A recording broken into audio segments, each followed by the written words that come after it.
Okay, well done. Thank you, Abby. I know that's always a scramble getting started on Zoom. So, um, I guess I should be saying good Can afternoon. you It hear me? is, yes, we can hear you. Oh, finally.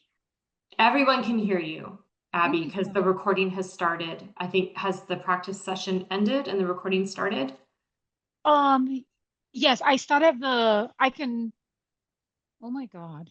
Abby, it's all good. We can take it from here. We can see the screen. Okay, good. Thank you. And we are just going to get started because I think we're live in real time. Can we see Bernard though? So thanks everyone. We're just going to have a quick little tutorial. Abby, I think because, oh, I see Bernard. Perfect. He's all set up. Excellent. Okay. I'm going to take it from here. So welcome everyone. Thank you for your patience as we just worked through some Zoom technology. My name is Kate Fitzpatrick. I am the Manager of Human Resources at the BC Office of the Human Rights Commissioner. We really appreciate you taking time to join us today. So first, I'd like to begin our call with a territorial acknowledgement. I realize that many of us may be calling in from different places around the province or perhaps even beyond BC. So I invite each of you to take a moment and reflect with gratitude and respect for the lands on which you are joining us today. Today, I'm personally joining you from the traditional territories of the Musqueam, Squamish, and Tsleil-Waututh peoples, which is now referred to as East Vancouver, and it is my absolute privilege to live, work, and raise my family on this territory. So we have a wonderful panel today. It's an honor to introduce you to and to be here with Bernard Achampong, the Deputy Commissioner at the BC Office of the Human Rights Commissioners. And also we're here with the Manager of Engagement, Chitta Manaranjan. A little bit about what we'll cover today. Bernard's going to walk us through some information about our organization, including our history, like who we are, what we do, our key priorities. And Chitta's going to speak to the role of the engagement advisor within the engagement department. And then I can speak to our hiring process and some high-level HR related items. We will welcome your questions at the end of today's presentation. So please use the Q&A function. The chat function has been disabled. And if there's any questions that come up and if we run out of time and we don't get to all of them, we would happily create a Q&A document and we can put that on our careers webpage and address anything we don't get to. So before I hand the microphone to Bernard, just a few housekeeping items to note. This session is being recorded and a recording will be posted on our careers page over the next few days. The audio and chat functions have been turned off. So again, please submit your questions using the Q&A button at the bottom of your screen. Confidentiality, I should say, is very important to us. There's an option for you to submit questions anonymously. So please feel free to use that function. We will not read out anyone's names. The closed captioning has been enabled for this webinar. You may need to select show subtitle if you're having any difficulties. Just please send us a chat and Abby will review questions that pop up. So with that, I will hand it over to Bernard. Thanks, everyone. Welcome, everyone. I'm not able to share my desktop, but I will just sort of chat with folks. So thanks for your time. Thanks for taking lunch to come listen to us in the wonderful opportunity that we have advertised. So I'll start off by saying that about 8 months ago, I was in your shoes. I had come to one of these webinars trying to learn more about the office. And I had been working in the public service at the senior executive level for a while. My career has been almost 20 years, but the last 10 years as an executive and last 4 years as both a senior executive director and also assistant deputy minister. And I had to reflect on the why I was interested in this opportunity. And I must say that what really made me, and I love what I do, is to think through how impactful and meaningful working to address inequality, discrimination, and injustice is. And that, for me, was what made me really drawn to this organization. And when I think about it, it's really how do I, as a person working with a team of like-minded people, help shape a just, healthy community and individuals, have that impact. That is what drew me to this opportunity. I must also say, as I've worked through the public service, I've loved engagement, love working with communities, working with, I started my career in the downtown east side.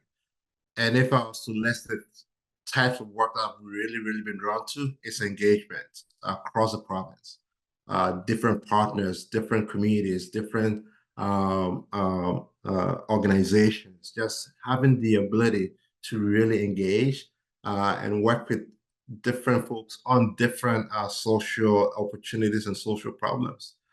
I've worked a lot in the North, have had in my justice portfolio, in my health portfolio, in child welfare, and I've really enjoyed that aspect of it. So as one thing I can reflect back for folks is that you have this opportunity in this role to really work with Northern communities, to work with Indigenous communities, to work and contribute to decolonization, truth, and reconciliation, and to really make that impact that I spoke about before, addressing inequality, discrimination, and injustice through the engagement work that you'll be doing.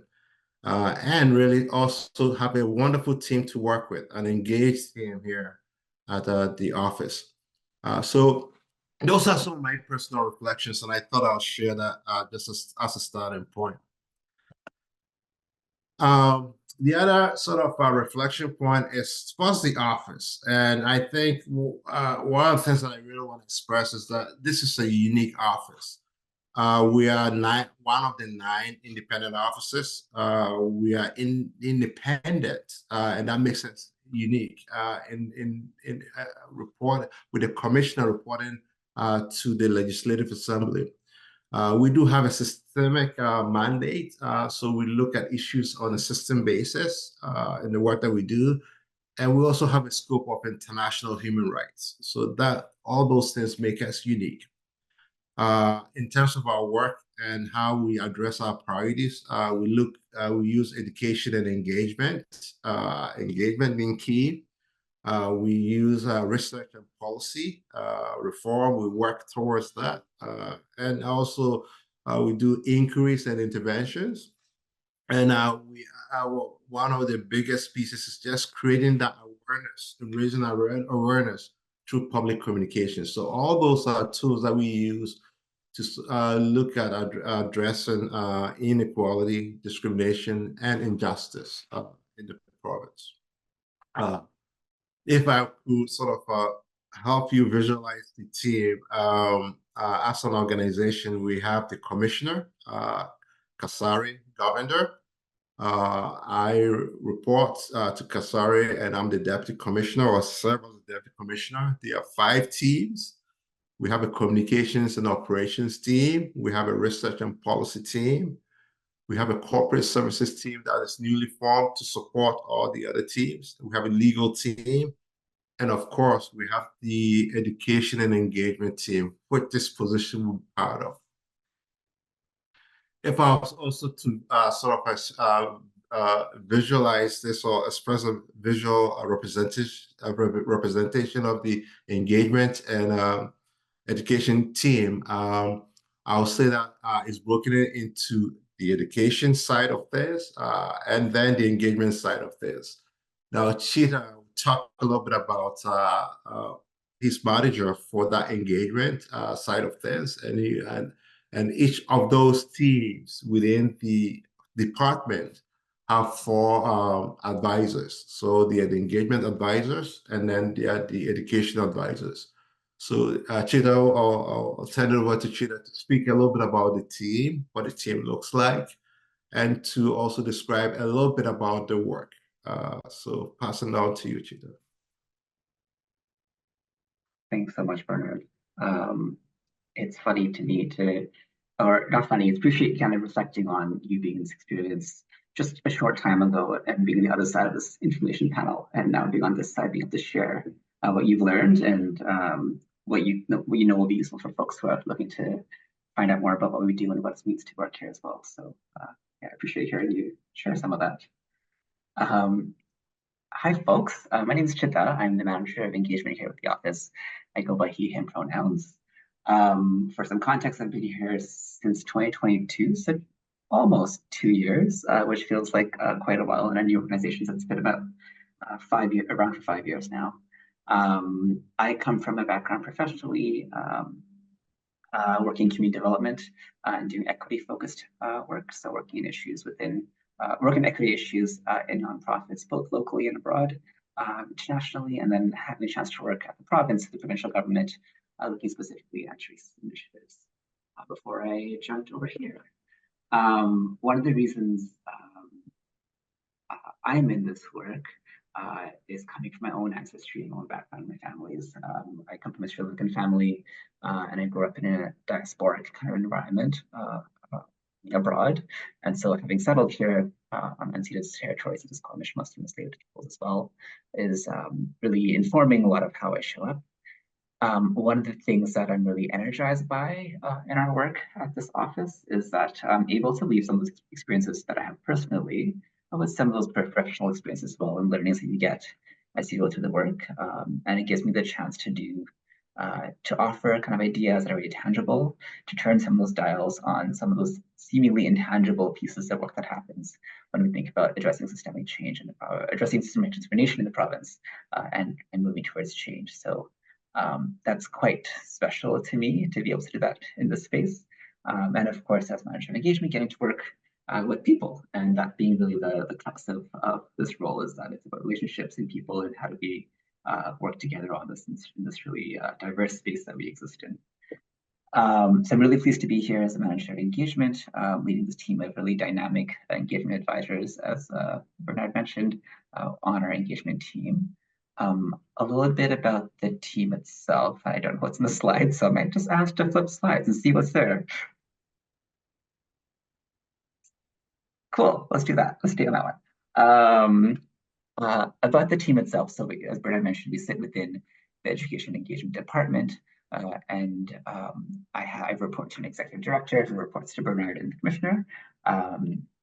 We have 4 advisors in our team, an engagement team, spanning across 4 regions of the province. So we have 1 in the Lower Mainland and Fraser Valley, 1 in the Island Coast, 1 advisor in the interior, and 1 advisor in the north. And so, as you know, we're looking to fill the position for our engagement advisor in the northern region right now. The teams work closely across everybody across with other teams across the office. And if you think about what the engagement team does, it can be understood broadly as kind of a bridge between our office and communities. And I use the word communities in a really broad, loose way, because I was still trying to find the alternative to using the word stakeholders. Stakeholders, of course, having quite a strong colonial kind of context to it, which translates well. You might see it pop up in various documents that we have, but I'm still kind of playing with that tension right now. And this is a role that's really the public-facing arm of the office. So one of the things that we're hoping is that candidate we move forward with will be able to balance some of those responsibilities that we hold specifically as an independent office that represents an independent officer. And in this case, that's the Human Rights Commissioner. Within the role itself, it's really about building and maintaining relationships with communities and stakeholders in the nonprofit, public, Indigenous, and private sectors. And that we're hoping the advisor is going to help enliven the culture of human rights across the province. So we do this through outreach activities, through workshops, broader campaigns to increase public access to human rights materials and processes. And these activities help us increase awareness of our office and its work. And this brings us, and the advisor, we're hoping, is also going to bring us valuable regional knowledge, what's happening. So they have more avenues of hearing what's happening in communities. And again, just kind of going further to the idea of being the bridge between our office and communities broadly. I won't go into too much detail of what's in the job description, just to offer other things that we can use this time for. But all the accountabilities are in there right now that can speak to some of the various tasks that you might see yourself doing if you're successful. And that, of course, varies depending on what's going on in the week or the day. I will note, I think we're going to mention this again, is that we do systemic level advocacy.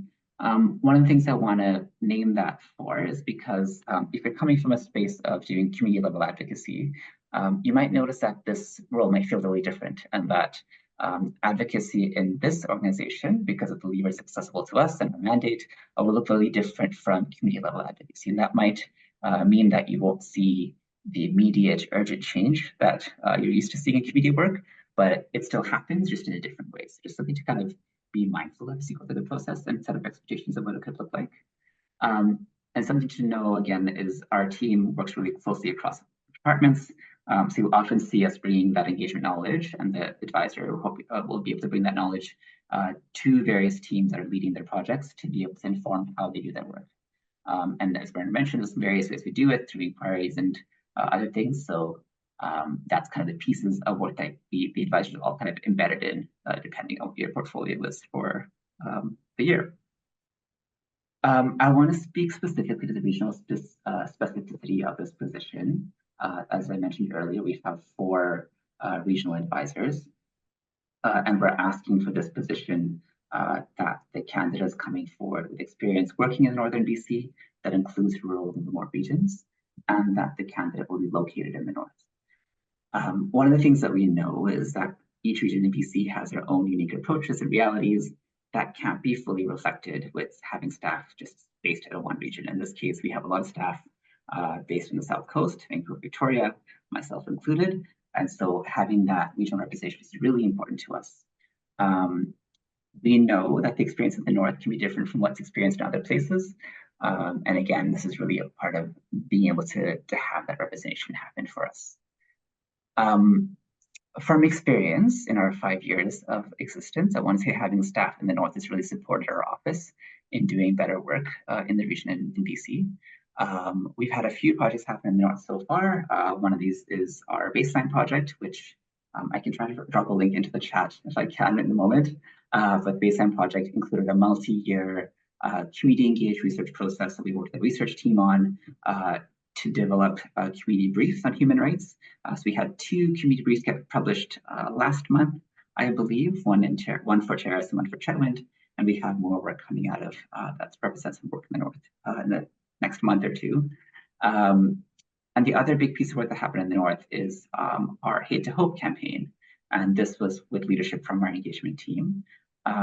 This included bringing the commissioner up to Fort St. John for an event that brought together community advocates and leaders to dive deeper into issues and conversations about hate, and for them to hear a bit more about the Hate to Hope report that came out of our first inquiry into hate in the pandemic.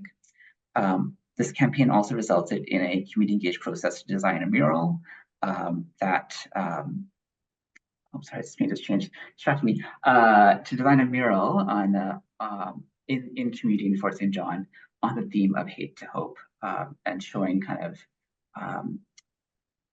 what that report means for folks and how we can move towards hope.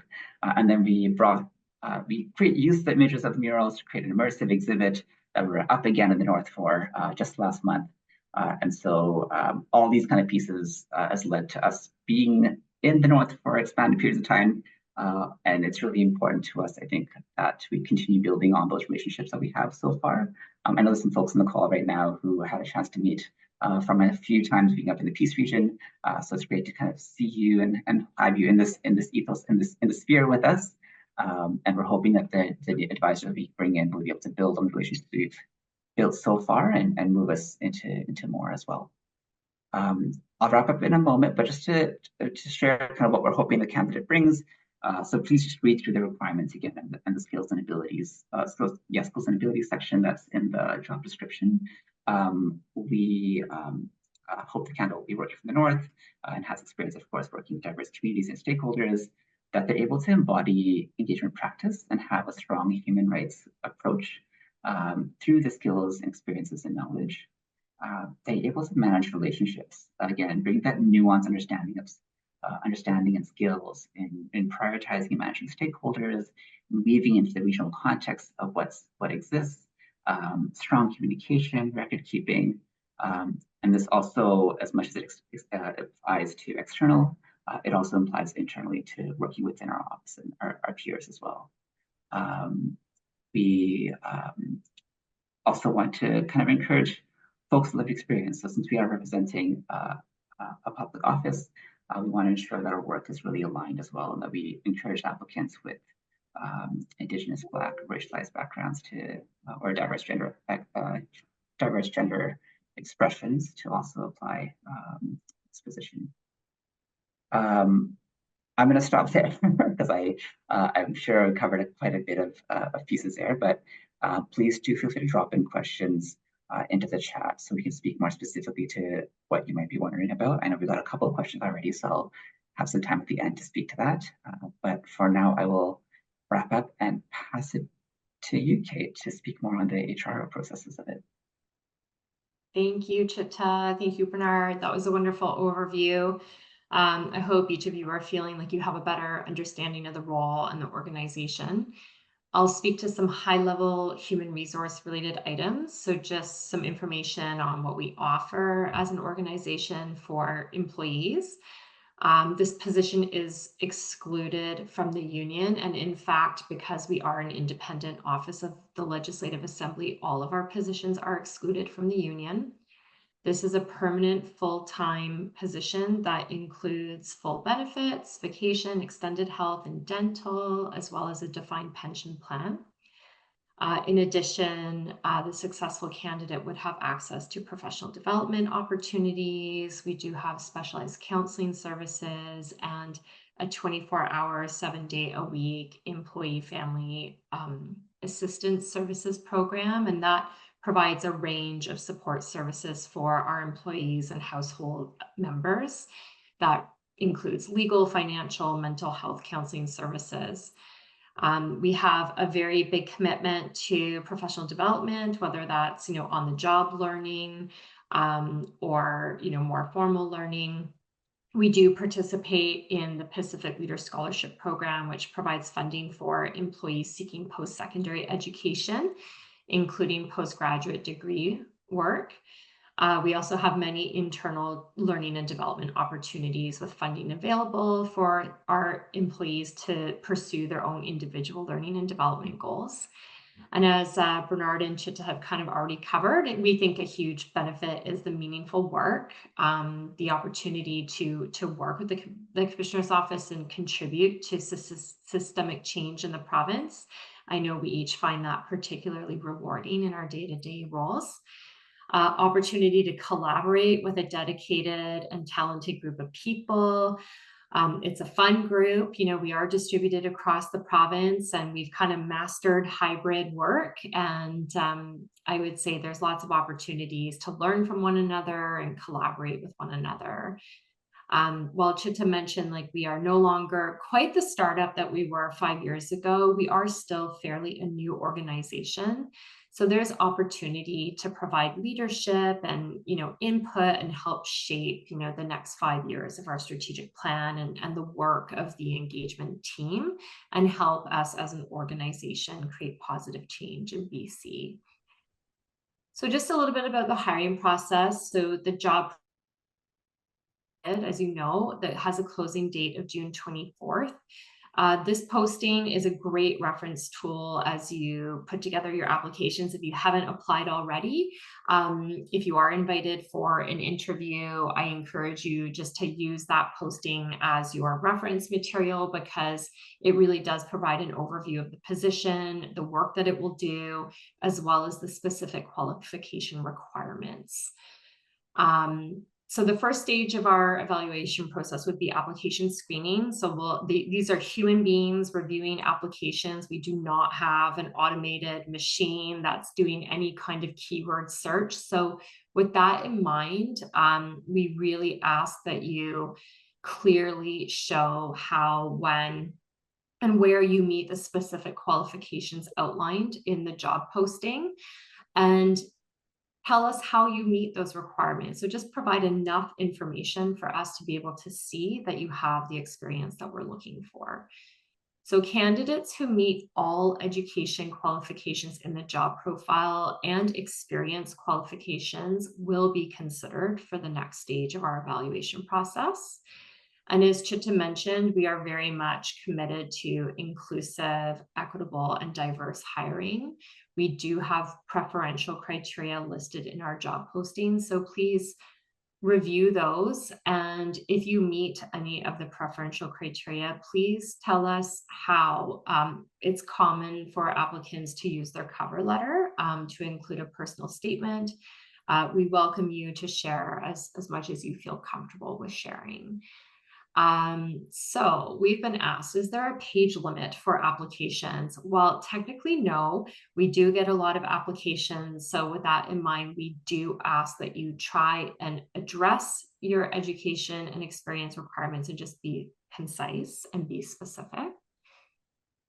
The interview stage does allow us to get to know each other a little bit better, and this will really get into the knowledge and the competencies outlined in the job profile. So again, that job profile is a good resource material. It's possible, depending on the number of applicants that we have, that we may need to include another assessment tool. It could be a written assignment, for example, or a presentation. We will let you know along the way what our evaluation process is going to look like. So you'll be hearing from us. Please regularly check your email. And if that has changed or your contact information has changed, just please let us know. We also would like to know, like, if you're facing any barriers or if you have any difficulties or considerations that prevent you from completing an assignment or participating fully in our assessment process in an interview or any other stage, please do let us know. We will take all reasonable steps that we can to support you and accommodate you in our hiring process. Let's see. So preference statements, just a little bit more about that. It's very important to our organization. We know that we have to be intentional about hiring with inclusion and diversity in mind. We are very interested to know if our candidates have lived experience with human rights. We know that in order for us to be successful, our staffing complement should reflect the diversity of the communities that we serve here in British Columbia. A fundamental principle for us is nothing about us without us approach. Those who have lived experience with human rights have perspectives that are needed and valued to inform the commissioner's work. So we're aware that that may not feel like a safe thing to share with an organization in an interview or an application process, but this is the place where we would like you to share that information however you feel comfortable. Okay, so applications are kept confidential. They won't be shared anywhere else. So if you don't meet the preference statements, that is okay as well. Like, of course, we welcome all applications. If you feel that you are qualified for this position, we do welcome your application, and we will review and be in touch with you. So conflicts of interest for working with our office, we just want to be transparent and upfront so that people understand before they apply to work with us.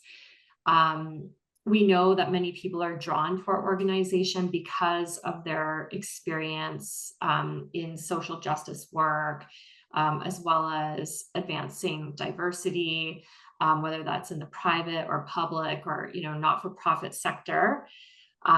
We know that that work helps amplify voices and build trust. At the same time, there can be a tension with this type of activity and working with BCOHRC. The commissioner's independence lends credibility to our work, and it gives us the widest scope possible to make effective change. And so we do need to inquire about any real or perceived potential conflicts of interest as part of our evaluation process. So I just wanted to call that out because it is necessary for maintaining our office's reputation and independence. Okay, so with that, I'm just going to hand it over to the group for any questions, and we'll keep an eye on the Q&A here. So thank you everyone for listening, and let's see what questions we have. Okay, so first question here. Thank you. Could you describe from your experience, what does a typical day look like for someone in this position? So Chitta, I'm going to hand that one to you. For sure. Good question. And I don't know if I'll give you the most satisfying answer, in that it'll be that the days can really vary depending on where we're at. I know there's an earlier question that came from another candidate as well, or another potential candidate as well, around this. But yeah, it can really vary day to day. It really depends on what phase of the project we're in. So you kind of might be understanding there's various pieces of work underway at any given period of time. And so the engagement team might be involved in either developing engagement plans, doing a lot of meetings and planning work ahead of time. So that could be writing up reports or writing out kind of proposals of what activities we might do, how we might connect with audiences, who should we be connecting to, what makes the most sense to do it, kind of budgets we might need. What is the kind of timelines we need to work with, all the way to kind of having a series of meetings, perhaps over a short period of time with external kind of partners, or you might end up having a quieter period with projects where you just get to go out and do intentional engagement and outreach work as well. So there's kind of different types of work that might happen in the weeks, and it really kind of varies based on what's happening.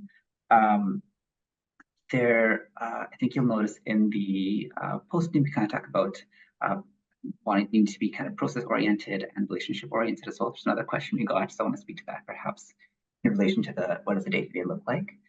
The role really is about thinking about how the relationships matter for us, and how do we kind of weave in the people element of it into our work and all the things that happen. And so you'll notice in the competencies, there's lots of pieces about that speak to those two kind of pieces about process orientation, but also kind of having orientations that support that relationship building piece as well. And both are kind of required. We really want folks to have that balance of both. What it allows us to do is being able to, of course, center who we're working with and understanding what's important to them, what's the best way to connect with them, what are the ways that we can either amplify or support what folks are bringing, but also being process oriented allows us to also think about that planning element of like, what are the ways we should be doing this that makes the most sense for an organization of our size that's provincially focused, that can meet the needs of kind of unique individuals that exist within our communities. And so there's a need to do a bit of planning and need to do that implementing as well. And you might see in this role when you're in it that perhaps in a week you might actually talk to anybody else but our internal staff, that you might be meeting a lot with me or with your peers or with other departments, just to make sure we have our plan steady. Because one of the things we really want to maintain, I think, as you're kind of hearing, is that responsibility that the independent officer has to communities, and that strategic work that we want to do to address systemic discrimination doesn't always mean that we had to kind of walk out there and just be in community every day. As much as I love that as an engagement type person, I love the days I get to go out and just have coffee with folks and get to meet, find out what they're doing and find out what's important. But we want to make sure we balance that with the need to really plan and be really intentional with how we do our work. That all being said, I also want to say that there's definitely room for us and the need for us to kind of go out there and have phone calls and walk and talk with people and meet them where they're at, because that's really important as well.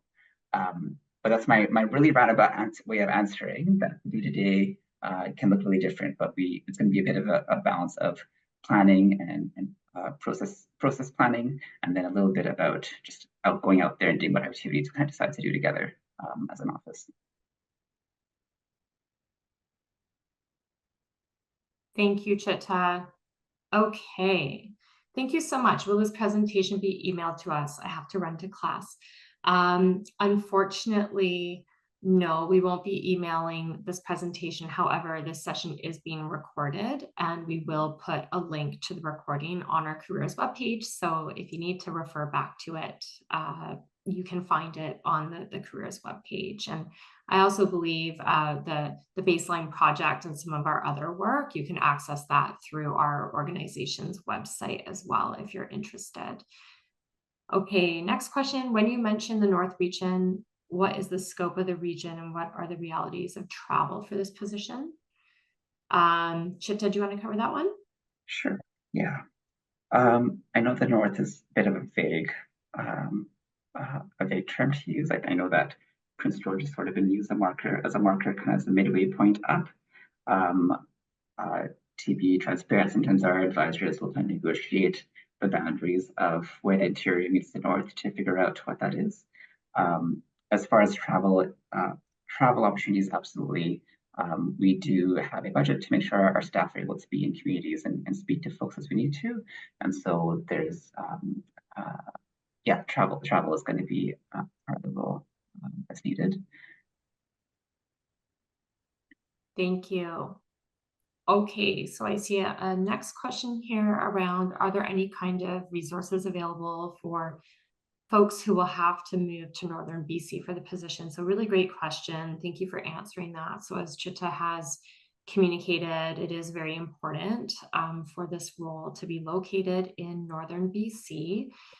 We welcome applications from candidates who are already in Northern BC or who have prior work experience in Northern BC.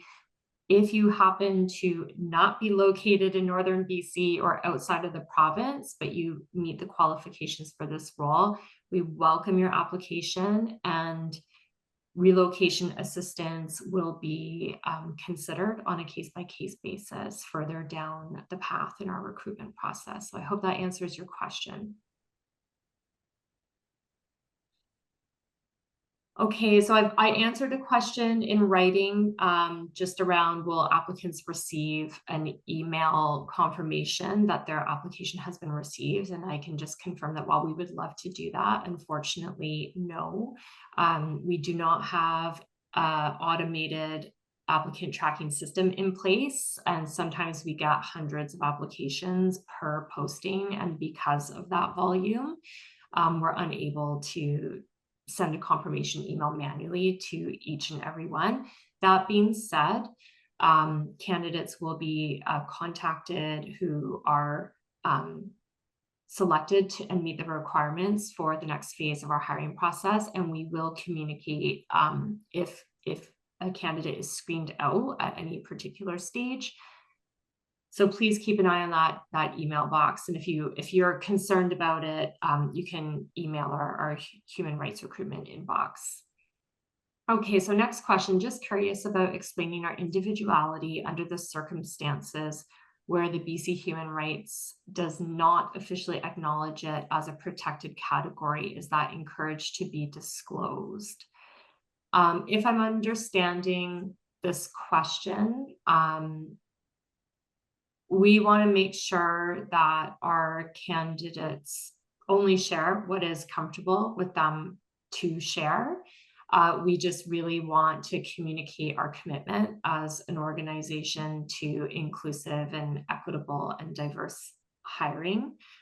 It's important to us that our staff complement reflects the diversity of our population in BC and the communities that we serve.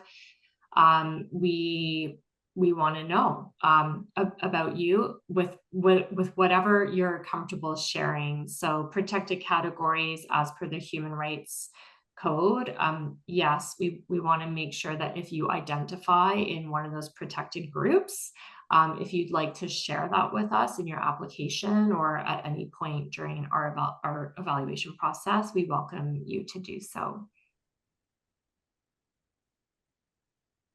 Thank you. Follow-up question. So what would you say are the main challenges associated with this role? Chitta, I'll hand that to you.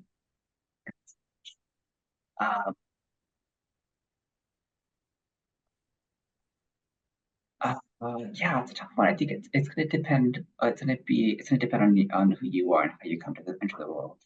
I think for this one particularly, as a Northern advisor, it might be that we don't have a lot of Northern representation in our office right now, so perhaps the role might need to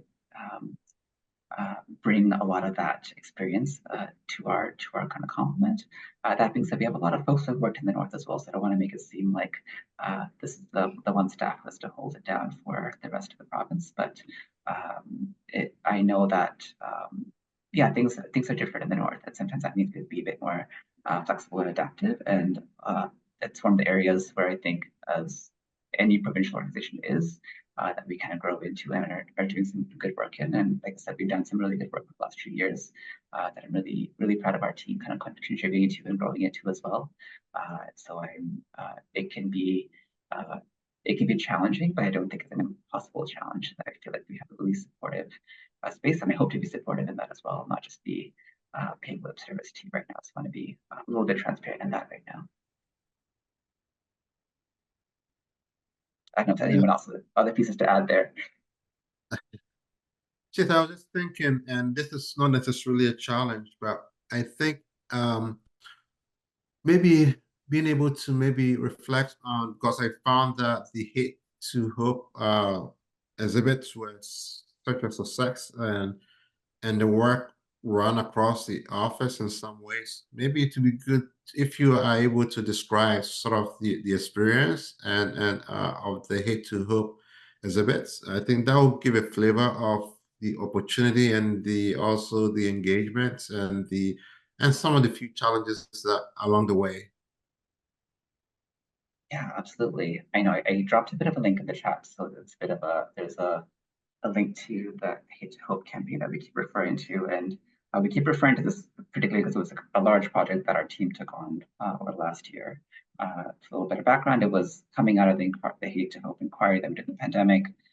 Into the inquiry into hate in the pandemic, which create results of the Hate to Hope report that we took out into communities. The challenge for us with that, for our team, was really the question was, how do we take this 400-page plus report and make it mean anything to people? And that was challenge one, is that's our job to think about who are the audiences that we're trying to reach and how do we make this mean anything to them. So we decided to take a creative approach with it. And so that was one, reaching decision makers and policymakers. And so the report kind of did that with the 12 recommendations it had to government. We want to reach advocates across BC and kind of contextualize what it meant. So that meant a lot of creative thinking for folks around who are the folks in the communities, how do they hear about it? When we think about hate particularly, we know that hate isn't easy to talk about. And we know that every region and every kind of community, within each community, this diversity of experiences that needs to be done in careful ways. And so we did these kind of echo events, as we call them, to bring in decision makers.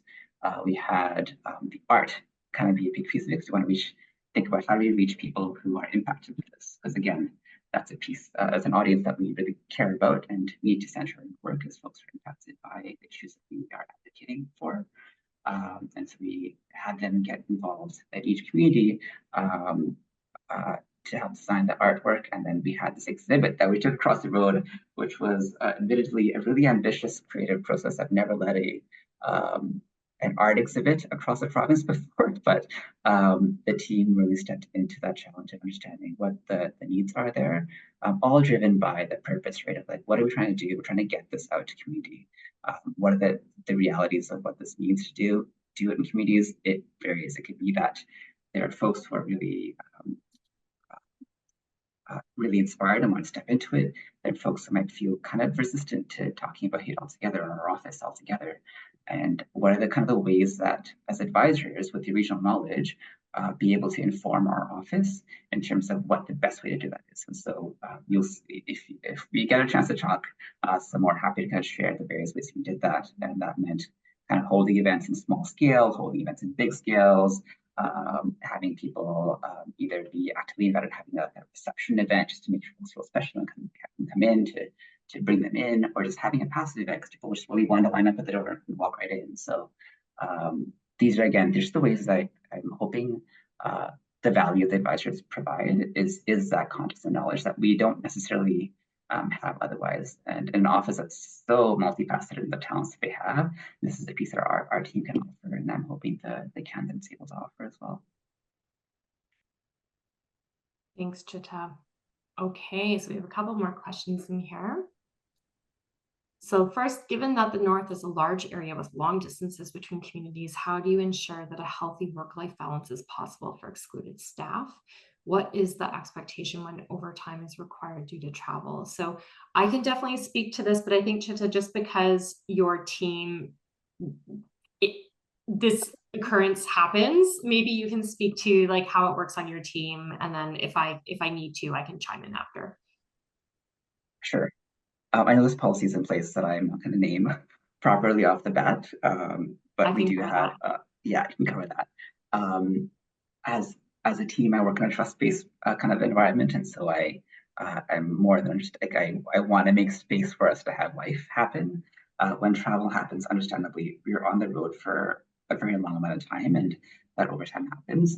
In those cases, we kind of just have a one-to-one conversation between you and I in terms of how best to manage on case-by-case basis what that means, whether that's taking some time off in lieu or readjusting your schedule to be able to have that time between being on and then getting the work done, and just having time to also just recover and breathe and do stuff, especially when you're out in the community talking about some really heavy stuff. It can be really intense, and so want to make sure that there's space for folks to again just go off and breathe and do what we need to have life happen as well. That's my approach piece, but Kate, if you can speak to the policy, that'd be really wonderful. I think that was an excellent answer. Thank you, Chitta. From an organizational standpoint, HR standpoint, we do really care about ensuring that our employees have work-life balance. Even our managers in excluded positions, we do have a defined flexible work policy in place that speaks to this. There are, I would say, some nice benefits, to excluded staff, where we have some flexibility within even the hours that we work in the day to make room and space for people to take care of commitments in their lives. And we do allow managers to track some of their overtime. So I just hope that we've addressed your concerns and just instilled some confidence that we do try our best to support work-life balance for all of our staff. Okay, so that just moving into the next one here. Will this position be working on the Hate to Hope campaign, or will there be another campaign to work on? Yeah, great question. And on the overtime piece, I'm also just coming back from some time off from overtime from working the campaign. So that speaks to kind of modeling what we're speaking about. On the campaign itself, we do a different campaign every year. So the Hate to Hope campaign just wrapped up a few weeks ago, and so we're just kind of wrapping up the tail ends of it. There's another campaign we're trying to just idea right now. It's likely going to be around the topic of misinformation, disinformation. So we're just in the early planning stages for that. So that'll be the next campaign that we would work on. Our role is still being kind of defined by how we build out the project. But looking ahead at the year, there will be, of course, the campaign piece. We have 3 inquiries underway right now with the commissioner that will be wrapping up over the next year as well, that this team will be involved in. And there's other kind of strategic planning pieces. As you know, we're kind of wrapping up our 5 years, our first 5 years, and we have 5 more years ahead of us with the commissioner staying on. And so we're entering a new period of planning as well to develop our strategic priorities that will determine a bit more about what our work will look like. So that stay tuned on that one as well. Okay. Well, thank you for all of these great questions. And thank you, Bernard and Chitta, for taking time to be here and to present on this position. We will have a recording of this webinar posted within the next day or two on our careers webpage. With that, Bernard, is there any closing comments you'd like to provide?